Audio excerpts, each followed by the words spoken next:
সম্প্রতি সাতক্ষীরার আশাশুনির বেড়িবাঁধের ধসে যাওয়া অংশ সংস্কার করা হলেও আতঙ্ক কাটেনি উপকূলবাসীর। এখনও ঝুঁকিতে বেড়িবাঁধের 10 কিলোমিটার এলাকা। সাতক্ষীরা প্রতিনিধি মোস্তাফিজুর রহমান উজ্জ্বলের পাঠানো তথ্য ছবিতে ডেস্ক রিপোর্ট। সাতক্ষীরার খোলপেটুয়া, ইছামতি, কালিন্দী ও কপোতাক্ষ নদীর জোয়ার ও জলোচ্ছ্বাসে বারবার ভাঙনের কবলে পড়েছে আশাশুনি, শ্যামনগর, কালীগঞ্জ ও দেবহাটা উপজেলা। এই 4 নদীর তীর রক্ষায় কোথাও 12 ফুট, কোথাও বা 15 ফুট প্রস্থের বেড়িবাঁধ দেয়া হয় 60-এর দশকে। এই দীর্ঘ সময়ে সেসব বাঁধের প্রস্থ 6 থেকে 8 ফুটে এসে দাঁড়িয়েছে। কমেছে উচ্চতাও।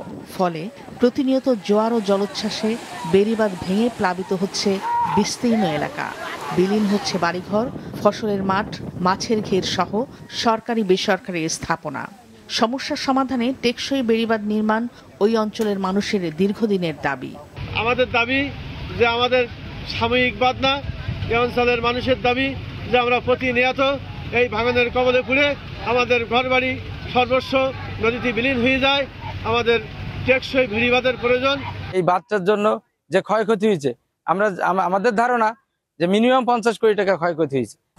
ঋণদার তো নিশ্চয়তার জন্য না, নিশ্চয়তার জন্য হলো মজবুত টেকসই বাঁধের দরকার।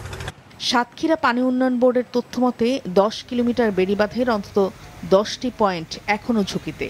চলতি বছর মে মাসের আগেই ওই অংশগুলো মেরামত করা হবে বলে জানান সংশ্লিষ্ট কর্মকর্তারা।